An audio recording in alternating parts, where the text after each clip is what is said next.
All right, episode 157. Look, today we are going to talk about this buyer sentiment report that's always negative. And are homeowners actually losing value and equity in their house?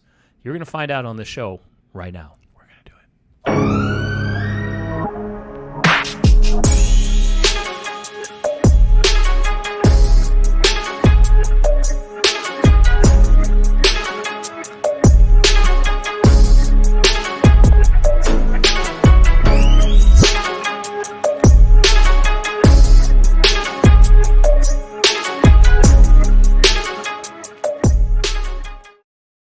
All right, episode 157. We are talking about that buyer sentiment report, and are homeowners actually losing equity, losing value, losing net worth in their homes right now?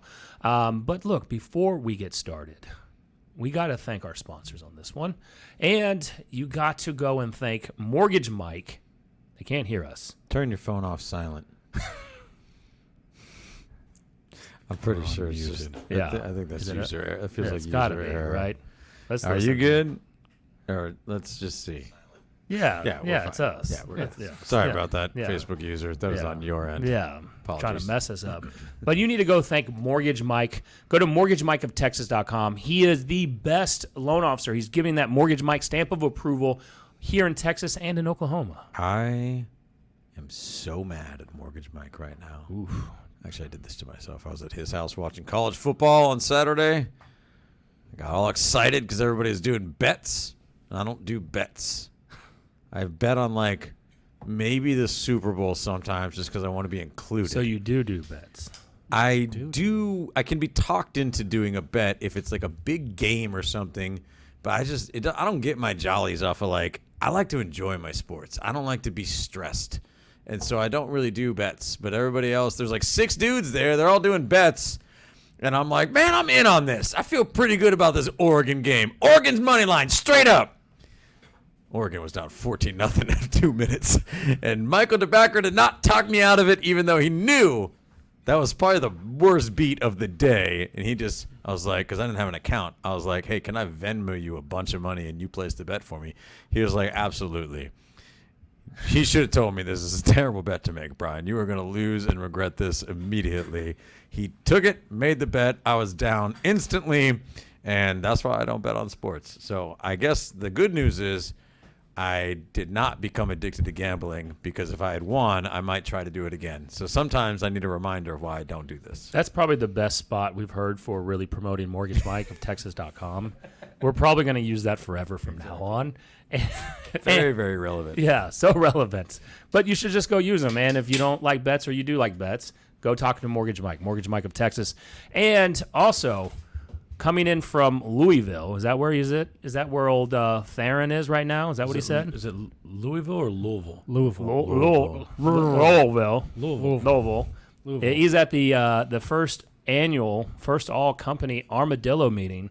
So he's looking at how to improve Armadillo home warranty. He's giving you that Armadillo armored protection. I want all of our Kentucky referral partners to chime in with the Armadillo count in Kentucky. Yeah. Is that a big... That feels like it'd be a good Armadillo place. Is it? It feels like... I don't know. I mean, they're always on the side of the road here. I That's think what I'm about saying. Louisville. I think about a kid, and I can't even remember his name. I played baseball Slugger. with when I was younger, and he called it a Louisville Slugger, and I was just like... But he's from there, so it's okay.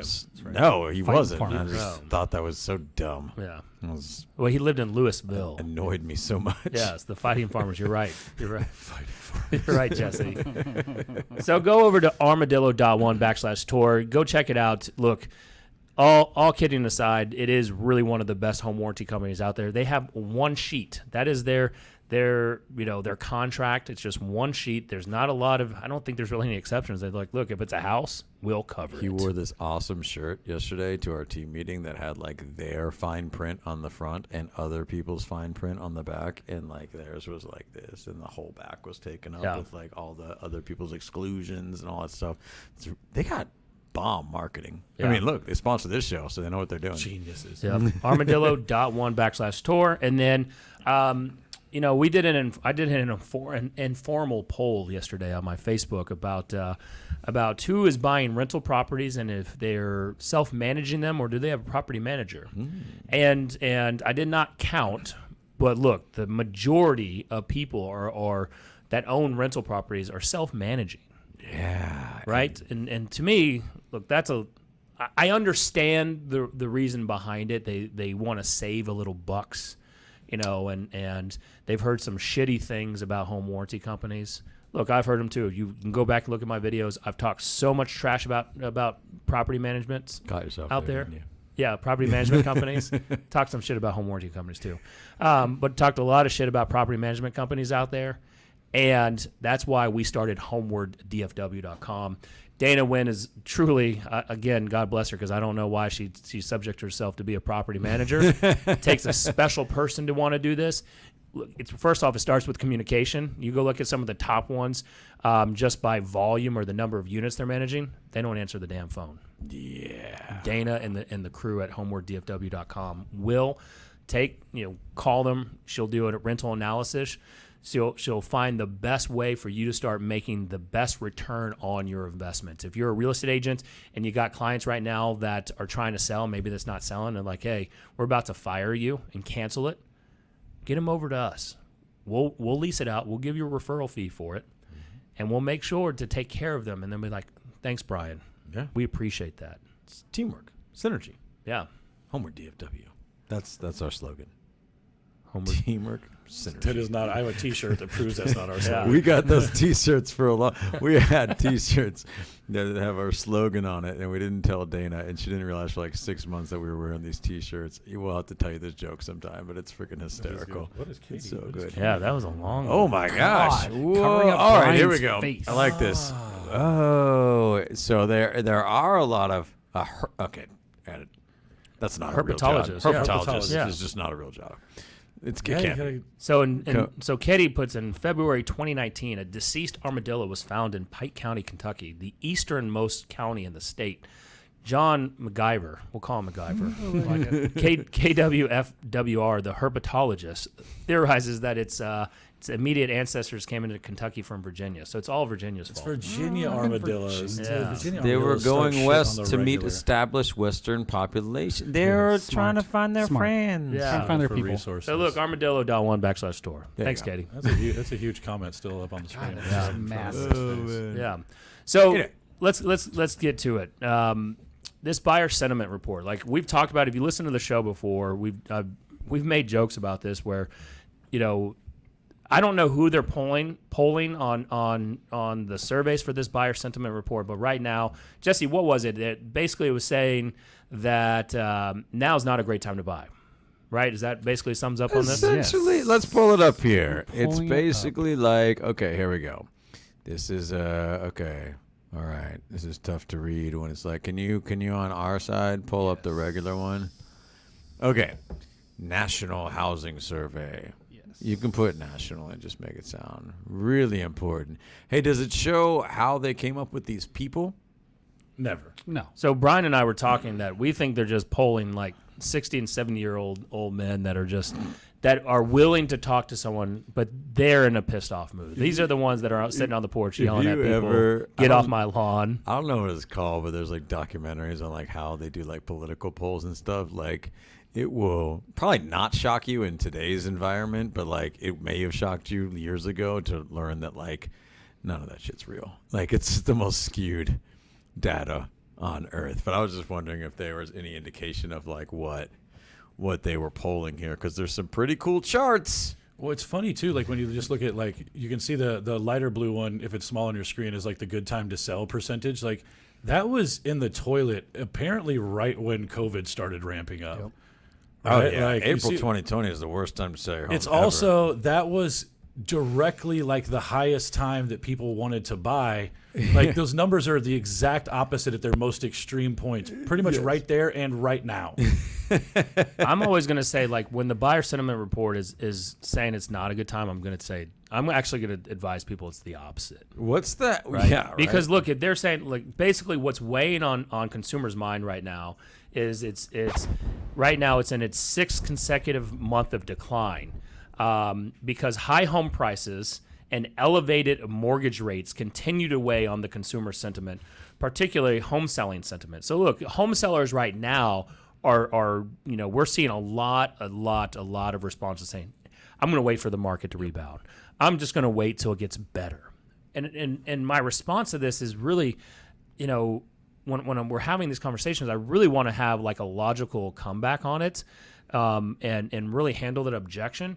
But I really just want to go through the phone and just shake them, because I'm like, what are we waiting on it to get better from? Because ultimately, I just did a video that we sent out to our database that said, in Dallas-Fort Worth, pre-owned homes since June have fallen by an average sales price of $32,000. Okay. Right?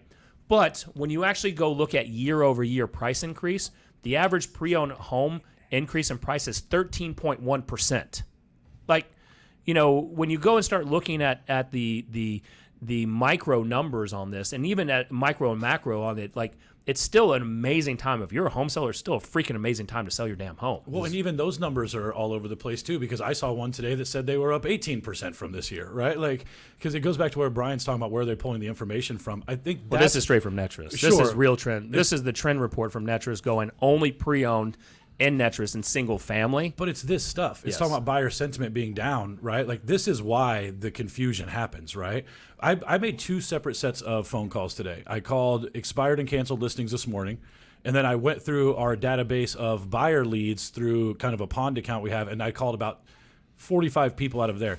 You are hearing almost the exact same things from both group of people about the time is not right. It is really interesting how the sentiment permeates both sides, based off really a conversation that isn't even happening, because it is still up 13%.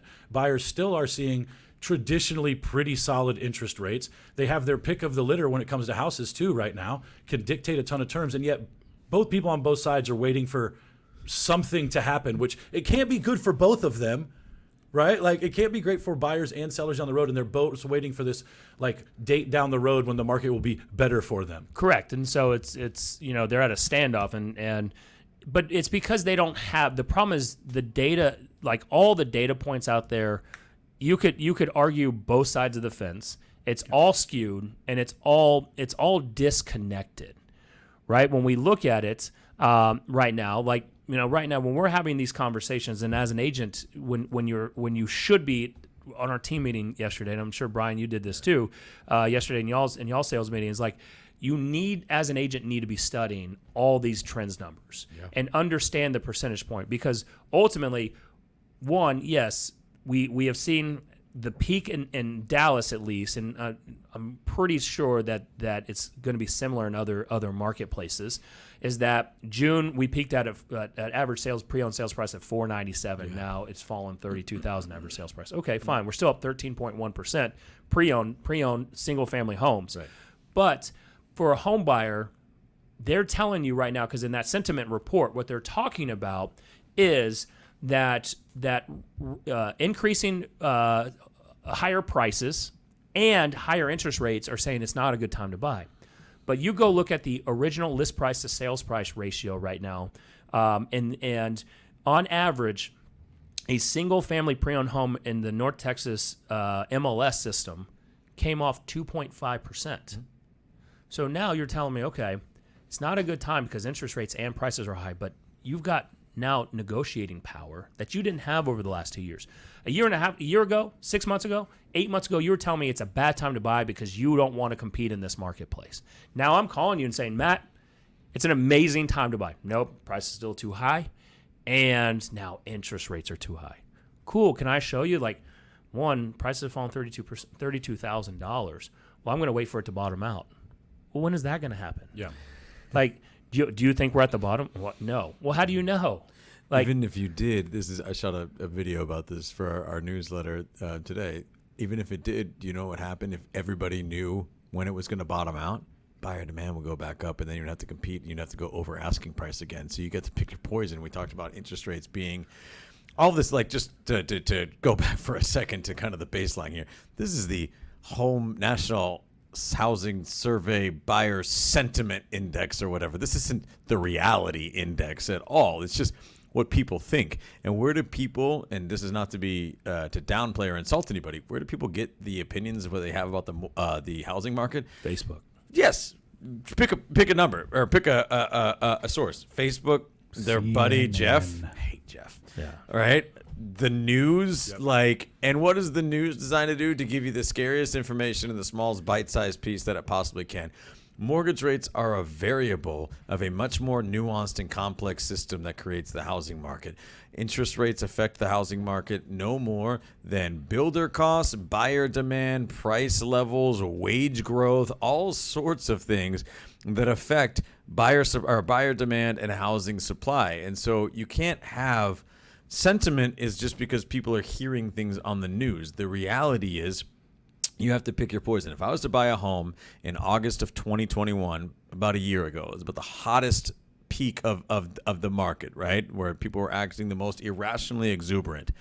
I might be able to lock in a 3% interest rate. I was able to do that on one of my investment properties. Amazing, amazing, amazing. And for the most part, what am I sacrificing to get that 3% interest rate? I would most likely be competing with 50 other buyers, having to come out of pocket with a bunch of extra cash, which, by the way, that's cash money. My interest rate does not have any effect on the upfront cash that I am bringing if I'm going way over asking price and guaranteeing it. So, by the way, I pretty much just totally fucking obliterated the good part of locking in that interest rate because I just brought a whole bunch of extra cash to the closing table.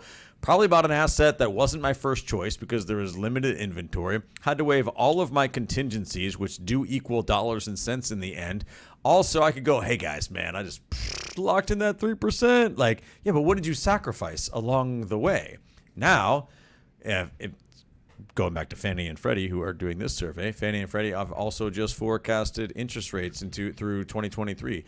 Forecasted from Fannie's study to remain in the mid-5s throughout 2022 and probably dip into the high 4s in 2023. So let's just flip the tables. Let's say I'm locking in a 5.5% interest rate. What are the other variables that would have been affected by that point? Well, you're going to have a higher level of inventory. We have about triple the inventory that we had before. What does that lead to? It leads to a more balanced scale between buyer demand and housing supplies. What does that lead to? Well, it means I'm not competing with 50 other offers and having to come 100 extra grand out of pocket, waive all my contingency, all that type of stuff. It means I can actually make a competitive offer that might not even be at asking price, and then I'm saving my cash outlay, or I'm minimizing my cash outlay. I might have a higher interest rate right now, but I'm probably paying a lower price on a pound-for-pound basis. I could probably refinance in the future at some point, but I was able to keep my liquidity because I didn't have to guarantee this exorbitant sales price that was way over asking just so I could compete and get in the door. People have these weird ways of measuring what is a good purchase and when is a good time to buy. If interest rates were the only thing you were thinking about as a buyer, as far as like, it's a good time to buy because interest rates are low, you were missing the point entirely. What were you doing and having to do to get that interest rate?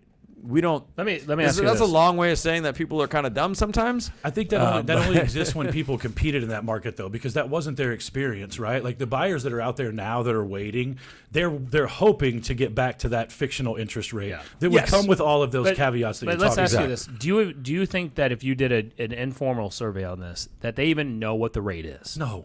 And do they know? You could do an informal survey with most agents, and they wouldn't Yes, really tell you. and do you think that they even know what is a good rate and what's a bad rate? I think they know what they have heard over the years to be a good rate. Dude, this is super similar to, I've made this analogy before, the TV commercial where at the end of it you can own a Jaguar for $450 a month, right? Like it's like that's what they see though. They see the marketed rate, not realizing that that's not really what most people are getting. Right. And they're seeing it coming off of a time when rates were historically low for a long period of time. So their mindset's still in that place too, I think. We could actually do the math. Ooh. I don't even know how you do that. Jesse, you would need to help me out with this. We got to find some calculator or something. What if you, obviously, again, this just goes back to, I don't mean to be mean, but like people make dumb decisions sometimes and have a dumb outlook on things. If you're just deciding that it's a bad time to buy a home, this all comes back to the same thing. All these variables interact with one another. The best time to buy a home is when you need to buy a home. I'm just telling you, like interest rates will offset the other aspects and other variables in the market.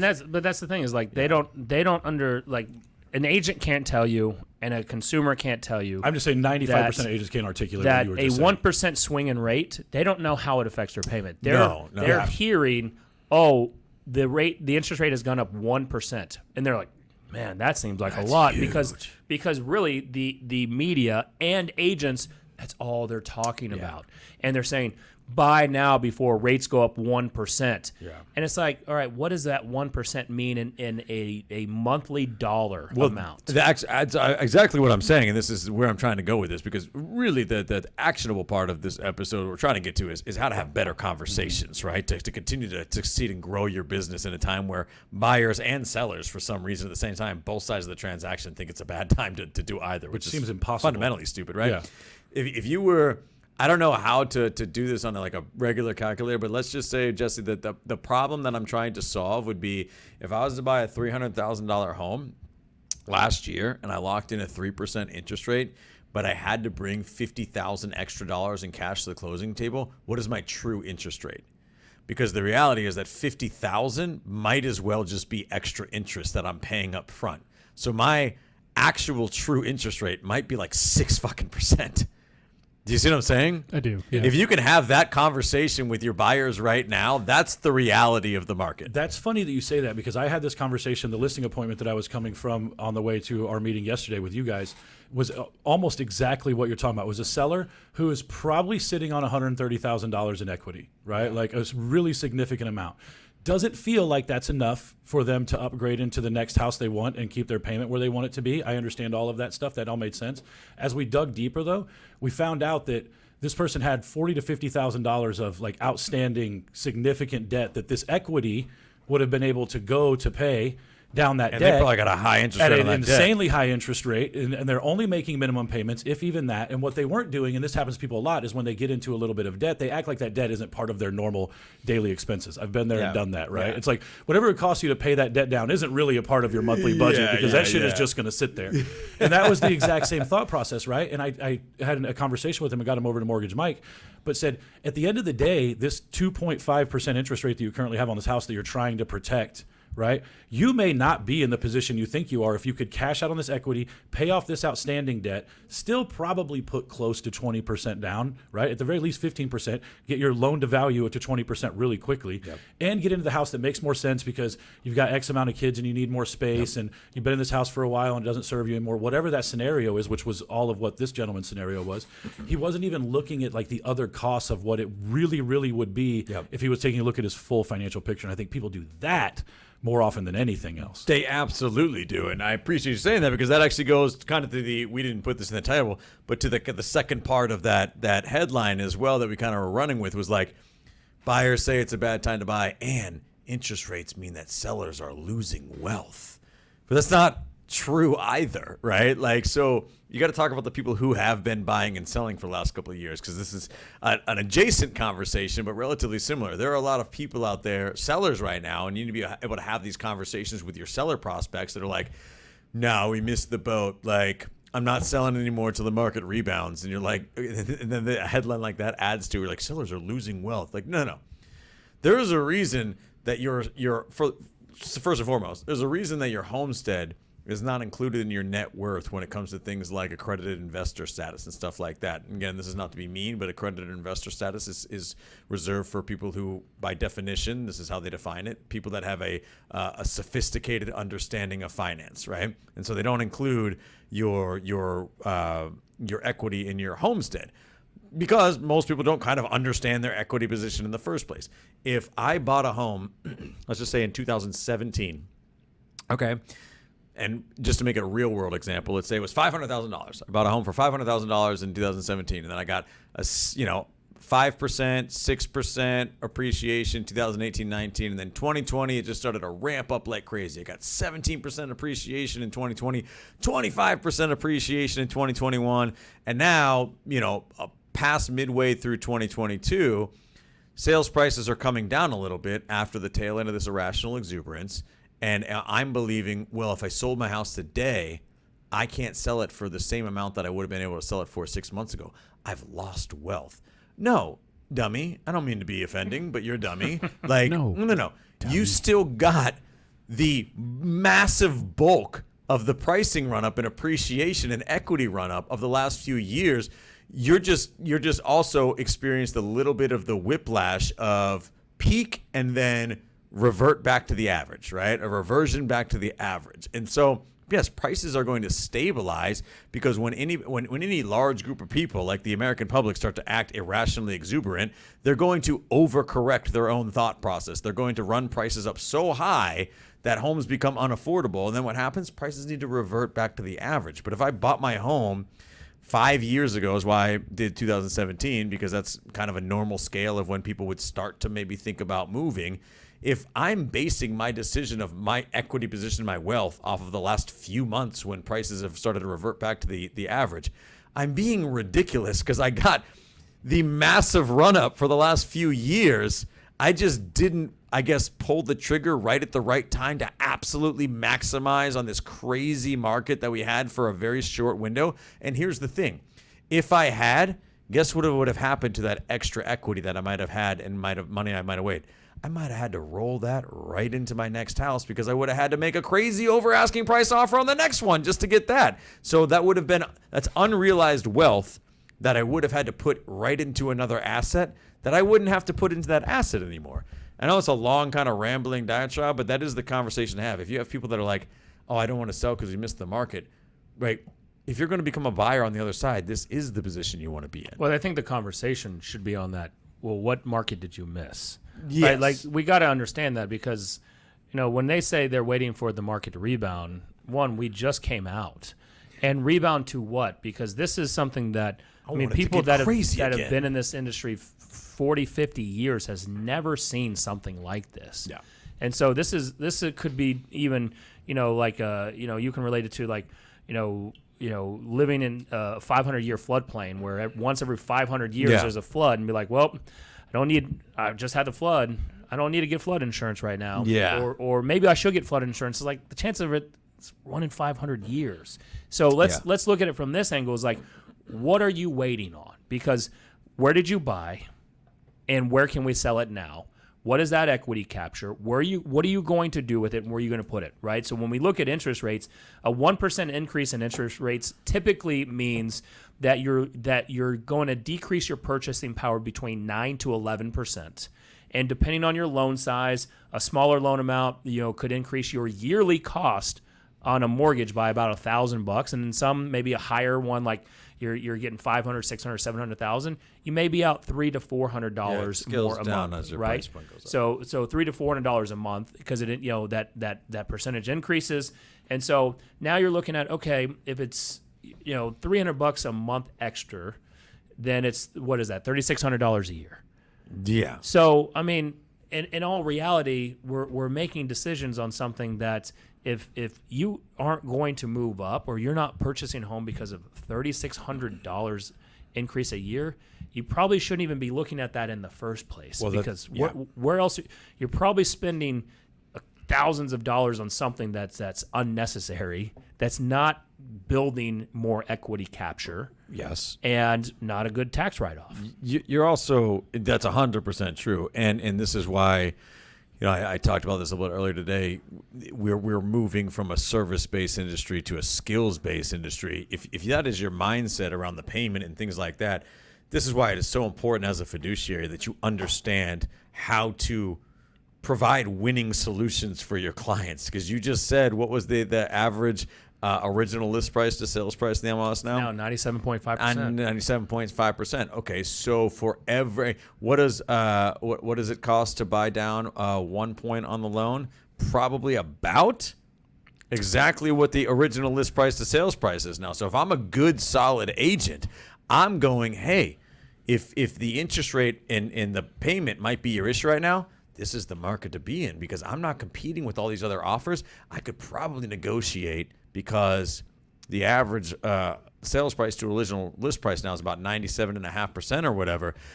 I could probably negotiate a seller concession for a rate buy down because we don't have the same type of competition and we have higher inventory levels now. So we could actually reduce that monthly payment and we could give you a winning solution while keeping the sales price high for the sellers. They're winning, you're winning. So let's say that you're making an offer on a $400,000 home. Yes. Right? So instead of coming, 2.5% off of that's $10,000. Yes. So instead of coming off $10,000 and buying at $390, that doesn't change your really doesn't change your mortgage, your monthly Change mortgage your monthly budget. payment by about 30-something bucks. Yeah, and that's high. It's not that That's much. a little high. That might even be Yep. too high. And 20 so bucks. ultimately, then you say, look, let's come in at $400. We'll ask for $10,000 in seller concessions. You can use that to buy the interest rate down and get a lower, lower interest rate and a lower payment. The homeowner still is looking at the $400, even though it's coming off of 10. Like you start negotiating and you start strategically positioning that buyer in the better position of winning instead of just looking at it like, hey, let's just come off of this. Let's buy your rate down. Now you can marry the rate and the house because you're seeing all these agents say marry the house, date the rate. Date the rate, right? Right. So why don't we just do both? Why don't we marry the house and marry the rate? I mean, 100%. I don't remember the exact. The easy example that we used the other day is like if you had a $450,000 loan and you did a 1-point rate buy down, then you was basically the equivalent of buying that house for $403,000, right? So like, how do you have that conversation with your buyer and then tell you that it's a bad time to buy, right? So this is what I'm talking about between like moving to a skills-based industry, being able to have those conversations.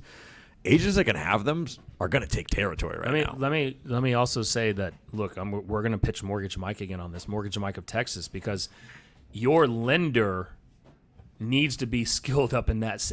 Your lender needs to be the one that also helps marry this together for you and your buyer.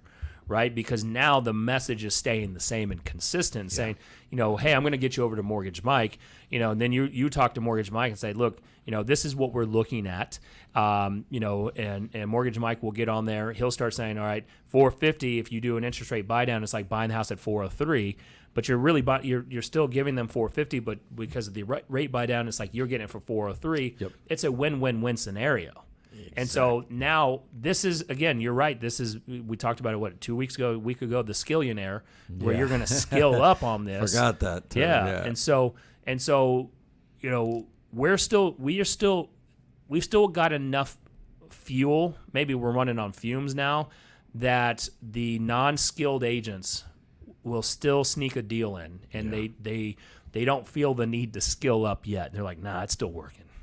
I got multiple offers the other day. It's still working. 100%. And I think the way that the mind sometimes gravitates organically when you're hearing conversations like this, and maybe like you're not as comfortable having with this, the talks about like some of the stuff that we're mentioning and that we've been talking about now, like if this feels a little foreign to you or whatever, like it's just diving in. I'll just tell you, there's no more valuable time than to just learn. And that can come in a million different forms.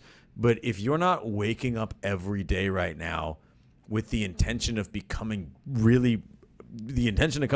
better at what you do and more qualified in what you do and having more intellect and insight around what you do, that's the mindset that you really need to have. It's about conversion right now. It's going to be about lead conversion. You're going to do that by having a better skill set. You need to be the economic advisor for your prospects right now and gain their trust because you're telling them stuff they really do fundamentally need to know and need to hear. And the way to do that, guys, get mentors. Dive in, read, just consume everything. Make this a passion. This is something that, it requires a deep understanding of these types of things to really have these conversations at a high level. But there are a million ways out there to get skilled up. Talk to the right people, read the right material, make it a habit, really make it a habit to learn every single day.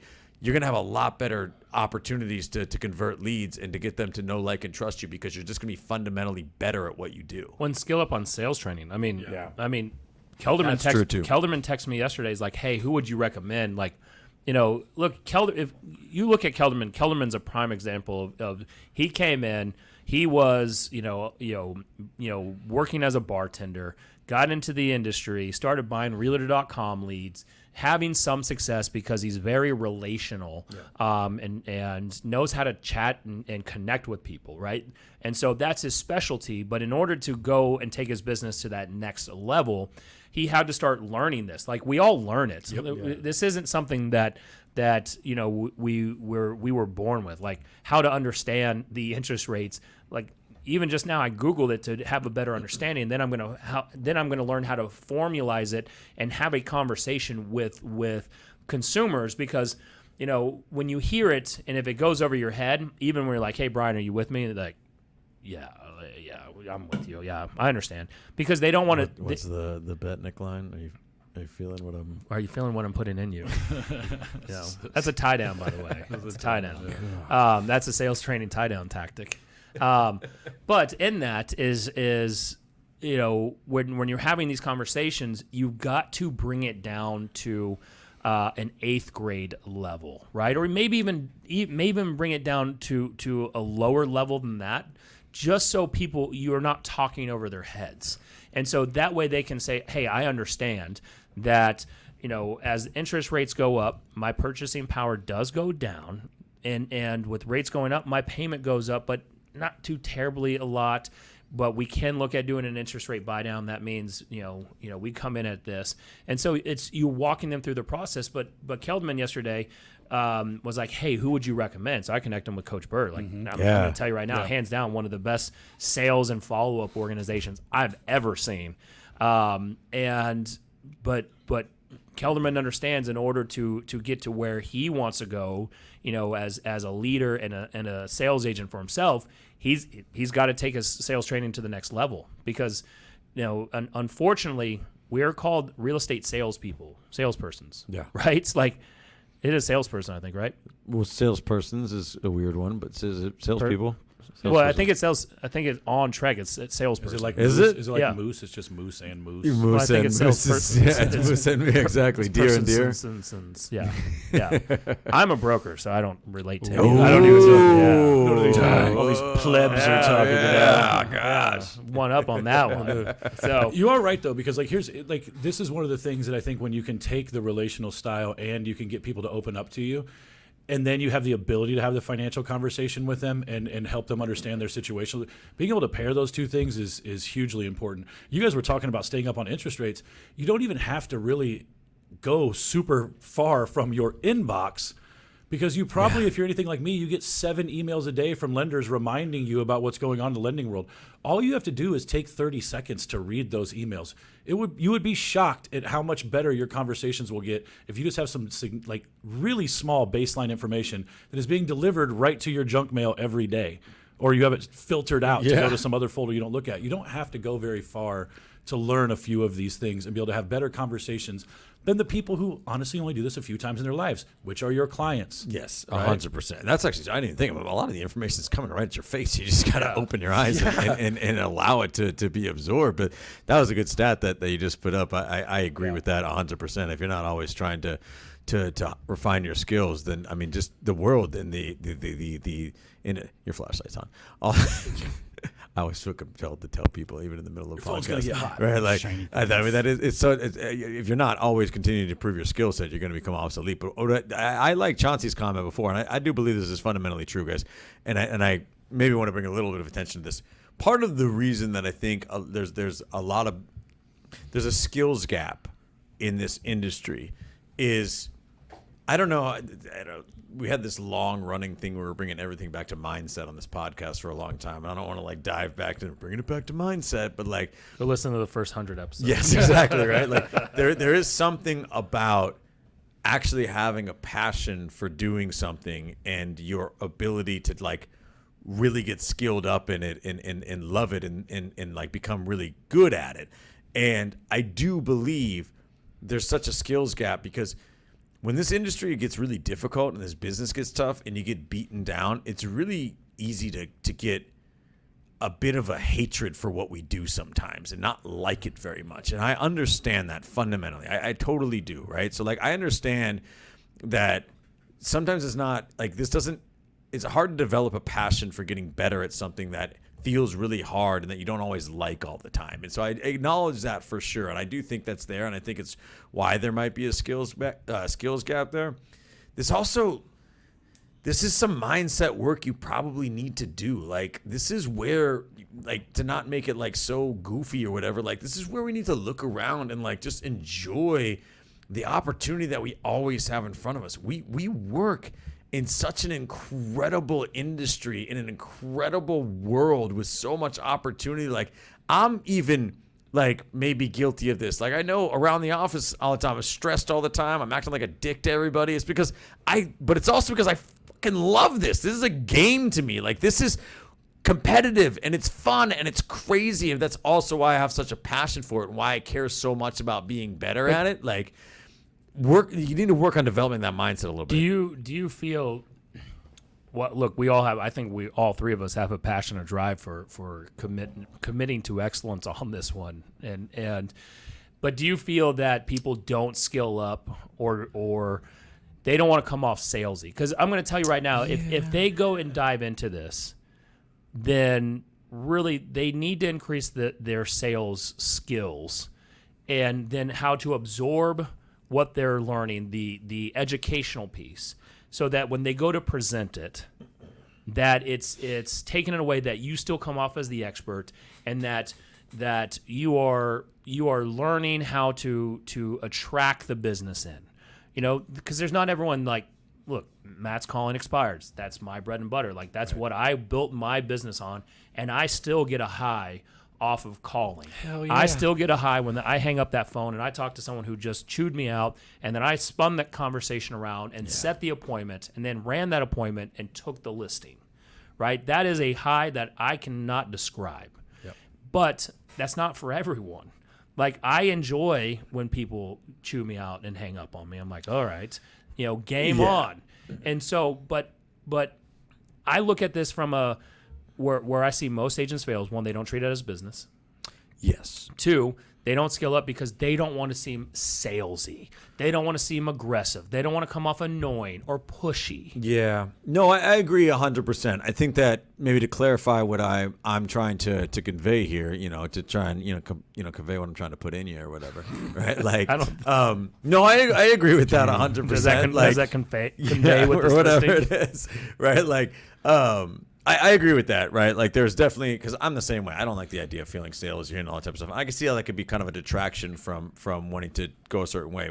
You do need to develop your sales skills. That there's nothing, I can't say anything to the contrary at all. I think more what I'm saying is, like, if I'm already in a frustrated state around what I'm doing and I feel like I'm getting nowhere, me taking extra time to go and learn more stuff that might not seem relevant to where I'm at right now, because I'm just trying to figure out how to figure out my time management, my lead gen, and get my head right and all this type of stuff. And I'm like, well, now I got to do all this extra work to figure out, freaking mortgage recasting and like, you don't have to figure that out though. Like, that's the problem, is like you don't need to learn mortgage recasting. You then get into the expert. You just need to say, hey, have you heard about this? No, what is that? And let me connect you with Mortgage Mike. I mean, that's a good point. Good point. It's better if you know what you're talking about a little bit. But I'm just, at a broader level, I'm saying people maybe have sometimes a tendency to not dive into the becoming more well-rounded in their intellect, because they feel like that is a little bit secondary to all the other crap that they need to do to get their business moving forward. And I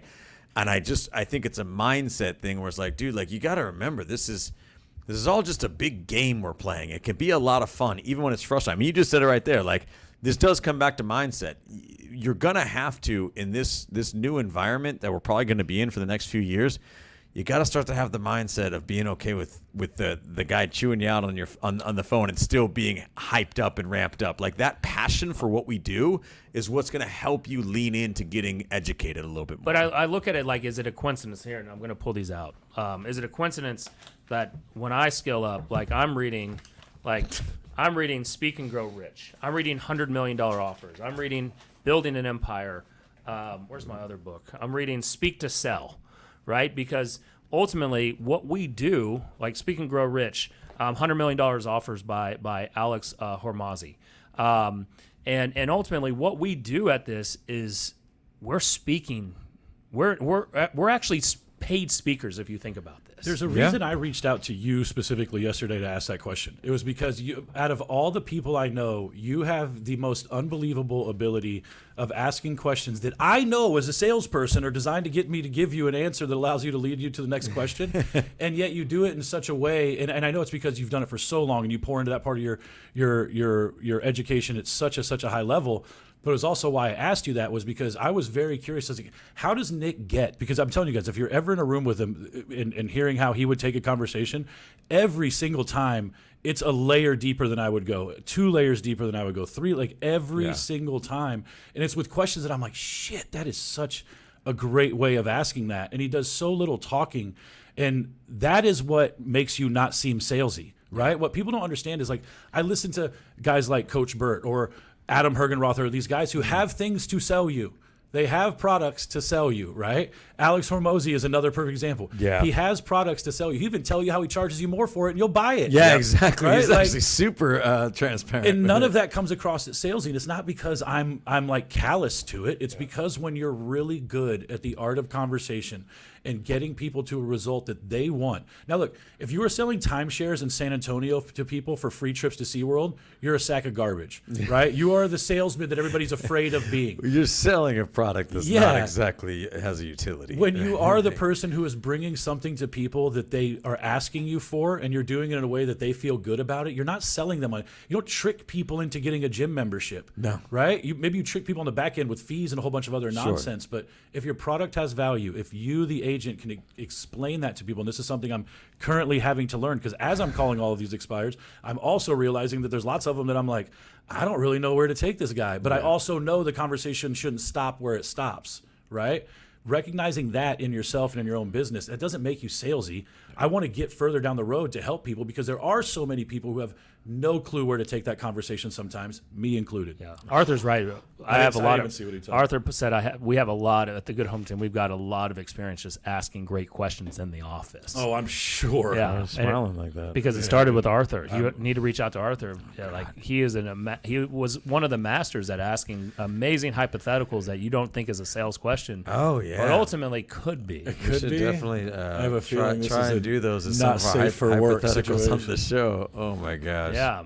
So, Ooh. all right. As we're wrapping this up, first off, let's thank our sponsors on this. We've already mentioned Mortgage Mike several times, and you can see why. Right, we're mentioning Mortgage Mike because he is the lending expert here in Texas and in Oklahoma. He's going to be the one by your side, helping you show those buyers why now is still a great time to buy. I'm going to promise you're going to love his services, and you're going to love the results with that Mortgage Mike stamp of approval. So go over to mortgagemikeoftexas.com and let him know that we sent you over there. And then go to armadillo.one/tour. Talk to Theron, who's up in Louisville. And, that one-page home warranty contract, no exemptions or very little exemptions if there's any at all. So they don't really care about pre-existing conditions like insurance companies do. So get over to armadillo.one/tour.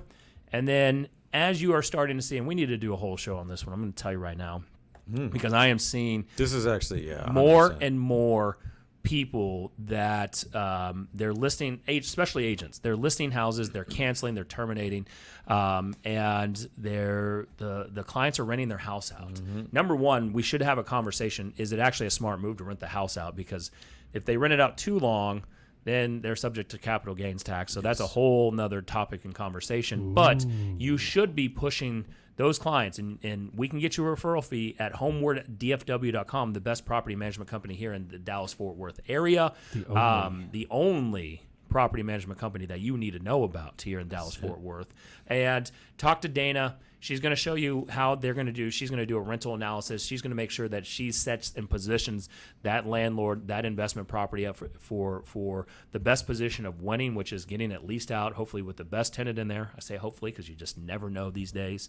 And good cash flow, right? Because that's what matters. That's the whole reason you're renting it out. I would hope so. Yeah. I would hope so. You're not doing it to lose money. Don't buy investment properties for the appreciation.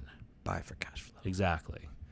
So those are our awesome sponsors of the show who we personally work with. And then I like this hypothetical. I do too. You like this one? That means you guys already have answers. So. No, I didn't. I just said it because I just was assuming. I do just because. So the question is, you've gone missing, and your family and friends discover that you've joined a cult. What type of cult is it? EXP Realty. That was a good answer. Exactly. That is a good answer. Advocare. Yeah. I have always, my cult would be centered around the like hippie utopian society. I really do want to go live in a place where people grow their own food and have their own cows and trade shit for shit. Ooh. I'm not talking about like the total like. What do they full-on smell like? I knew that's where you're gonna go.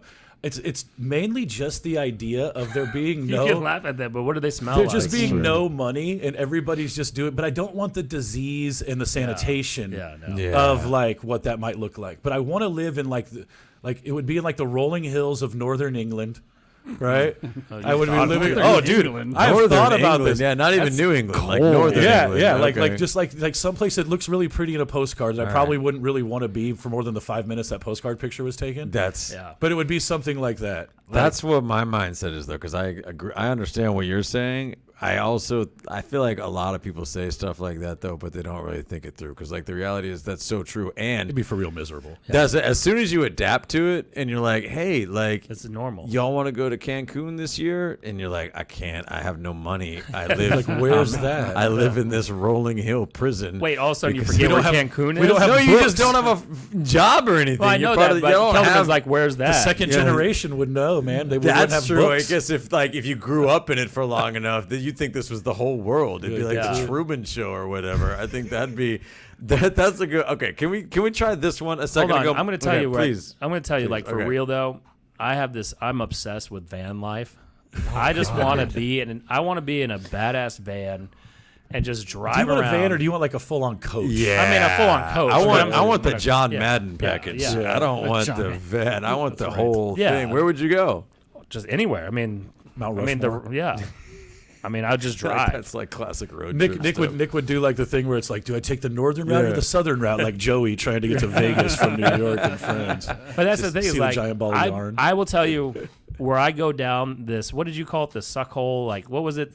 When you go down and just on TikTok, what did you call it? doom scrolling. Doom scrolling. scrolling. When you go down the suck hole Yeah. on TikTok. Yeah, but I just look at van lifers, and that's all I look at, and I'm just like, man, those people look like they're having fun. I bet it's secretly not that great. That's exactly. I do I'm pretty sure they believe think it it's would the be suck cool for like a road trip for like a week. Dude, I'm gonna tell you right now. What if we all van lifed it for a month? It's- Oh, I do that for a month. I do it for a month. Me and I, you, all four I of us? could make it for a month. I would be unhappy after a week. As With soon all as you four take, of us? Yes, if you take away my, all four of us in one van, I'd be unhappy after an hour. Yeah, I don't want to Right. sleep in the I don't want to. van. No, We're all, it's a you guys coach. are big dudes. I don't want to. Oh yeah, if it's the John Madden package, okay, then I might do that. I'm telling you, if you take It my is not the daily suck hole. conveniences away, like I can't just wake up and like. I like my type of groceries that I like. I gotta seek those out. I gotta like get the tea. No, we're in that the I wilderness. like You just and, go like, pick that Yeah. shit. Yeah, just Yeah. Just I go mean, That frolic. sounds like so much more work than just living. No, van You would life. enjoy frolicking. I would enjoy it for a little while, and then I'd be like, dude, you know they make stores for this shit. Why have to go get eggs every damn the day? only van life worth listening We'd have a to. full size Sub-Zero. Dude, I think we could do it for a month.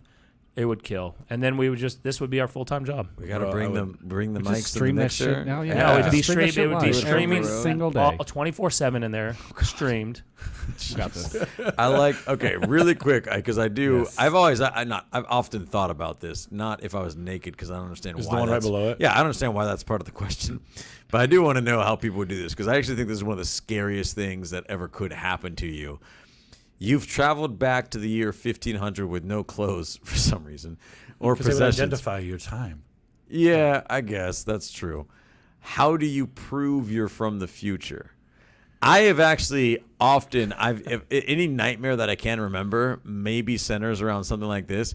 If you go too far back in time, you have no way of proving you're from the future unless you know about that time period. Because I don't know about history from that far back. That the stuff that I would be saying and be like, well, just because of iPhones and stuff, it's too far back for them to even be able to understand what I'm talking about. And if I don't have one to show them, I can't explain enough of what happened in between then and now that they can even comprehend what I'm saying. And they may not even know it. That's what I'm saying. They the, just think I'm saying gibberish. Maybe you're going to have the biggest event of the 1500s, but it never reached their part of the world because they lived to be 35 I'd be years like, old. y'all don't know about the Spanish Inquisition? But I'm like, we're in a different part of the world. We don't even know what you're talking about, Gravity bro. They hasn't thought been that- discovered but then yet. they thought the world was flat, so you just prove them wrong How? by getting on the ship. But then they wouldn't see you again. Yeah, look at this. Isaac Like- Newton hadn't even explained gravity to everybody at that point. Wow, that's way more recent Try to than I figure thought. that shit out. That's way more recent than I thought. See, that's the thing. If you- Katie's right. Actually, they would think you're a witch. That's what. Well, that was Yeah. going to be my next part. That's Is you would good. probably inevitably die if you just die so started being super assertive and trying to convince people you were from the future, but you didn't have enough knowledge of those types of events in between then and now to really be convincing.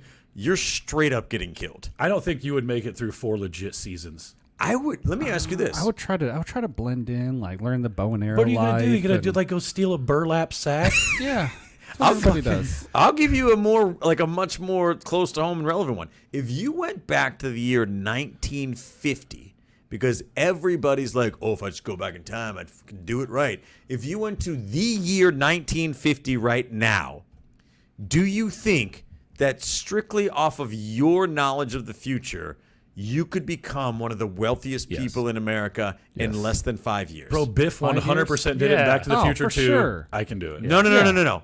Biff had a sports almanac. I get that. He carried a sports almanac with him. No. Marty carried the sports almanac. Biff Biff. dropped it. Biff dropped No, it. Marty dropped it in the future. Marty And dropped Biff it, had it. and yeah, Biff, Biff had went it. Yeah. and got it. Yeah, and so then- that's how he became rich. He got an almanac Old from the Biff. future, Yeah, old right? Biff. What I'm saying is, do you have enough knowledge right now that 72 years ago, you remember enough from like stuff that was relevant in the 50s that you could be like, this is the move I'm making right now? I would And- bet $1 and- million on who wins World War II. And What? would you Oh, shoot? yeah. Would Let's you fucking go. shoot that? Would Blast you them shoot fast. yourself in the foot after a couple of predictions? Right, like say it was closer to 63, and you told people about the JFK assassination, and you stopped it. Then you've screwed everything up going forward. You don't know what's going to happen don't know now. what's gonna That's happen. true. Yeah. And also, that's very nice of you, but it doesn't make you rich. No, it doesn't make you rich. People are going to be like, "Oh, he like, Or you yeah, put a told bet. us You this." put a bet out there that he does get shot. Ooh. This is Oh, then you're always, going to prison, and then though. it's your fault. This is Then you're exactly going to why it prison. wouldn't work. This is where people go. They don't think these things too. Like, whoa, just go back and tell everybody about JFK, then I'd be rich. Be like, how do you monetize that? What are you talking about? You go to Vegas and Like- you go join the mob in Vegas. So there's you just you already there's- know there's you already know just- what happened. in There's Vegas. just books already open as to whether or not JFK is going to get assassinated. No, you create the book. You're okay. So you'd have to go back in time without a job, find the money. You created the job. You're now creating the book. This is what I'm talking. But if you didn't, okay, I don't think you understand. I understand. how bookies work. You got to have Start some the money to internet. give them. You're going to be some random dude that's going to get a line of credit at a casino. I'm going to do the trade up thing. I'm going to start with a paperclip. Yeah. You're going to do the freaking Vaynerchuk thing, right? Like Yeah. you I'm gonna got to go like. garage sailing. I'm going to put shit on eBay. I can literally eBay. all I can think of is to get whatever job I can get at the time and put enough money away to start investing in companies that I know are going to be big. I don't know enough about what happened in the 50s that I could do it overnight. I don't know. And you could be like, well, you could just invent IBM. You're like, no, you fucking can't. You don't know how computers work. You know that IBM was invented back then. But you could go get a job there. You're not sitting here in I know. 2022 like, man, I just missed it by No, that You know much. what you do? Are we all just missing the thing where you just get enough money to go buy some stock? That's what I was trying to say. Like, That's yeah, all I that's would what you do. gotta That, do. that would be Only my move. only You get it go-to. or you go get the job at where the startups are, and you become the billionaire Oh, I've because seen that social you worked media your way up. show. Yes. Zuckerberg doesn't care Yeah. about firing anybody, dude. The best thing, you're right. The best thing that I could Seen think to it. do is you would learn the trades that you know are going to be super valuable. Yeah. So I'd dive into computer stuff like right away. Yeah. I would just become obsessed but with then that. you'd be 'cause I too know. old before they came around. Yeah, maybe. I mean, if I'm my age and I get into that's true because You gotta be in the 80s. If You you're got to in the be in the 80s, you got to be you in the gotta 70s or in the 50s. I don't even know. What do you do in the 50s? Oil. Yeah. Oh, yeah. No, You get into I mean, oil. weren't the 50s just you went to work and got your pension? Wasn't Yeah. that the bit? Like, You we're go World War into- II champions. Like, I don't know what you do. everybody in the smokes 50s. cigarettes in Yeah. every public place. You sell cigarettes. You sell what it is, cigarettes because dude. those are still huge. If you want to get really conspiracy, you get in the giant war machine. Ooh, that's where the money is. I don't think I would do that. The military-industrial complex is that you're talking True. about, That's something true, like the that. man. I'm trying to find pennies to buy some early IBM stock. That's, I think, what I would Yeah. try to do. Wait, That's when the does only the thing I when think does I could the do. when does the Nasdaq come around? 73, I think. See, it's early. Damn. So Oh my that's God, tough. Jessica, can you tell me if I'm right? I'm gonna be so blown away. Nasdaq first trading day ever. First trade date. 71. Shit. Dang. So close. 8 years and Read 4 some more days books. before I grace this planet with my presence, boys. Because you got it wrong, we've got to end the show. Ah, that's true. Oh man, that is super bad. But Yeah. Hey, go thank our sponsors, Mortgage Mike of Texas, armadillo.1/tour, and then homewarddfw.com. Don't send us back in time. Brian ruined it for everybody. Yeah. Thanks Bye. a lot, Brian. Hey, thank you for watching. We truly appreciate it. Checking out another episode of the only real estate podcast worth listening to. If you're watching this on YouTube, please go ahead, hit that share button, hit that like button, and hit the subscribe button. Right? We're dropping more stuff on YouTube constantly. If you're on iTunes, leave us a review, please. We're really, really focused on building up those reviews so we can get more searchable content on there. And if you're on Facebook, like everyone else is, go over and search the only real estate group worth being a part of. You're going to want to go join that group. I'm telling you right now, there's so much gold in there. So go join, share us on YouTube, and leave us that iTunes review, please. Go do it right now. We'll see you on the next show.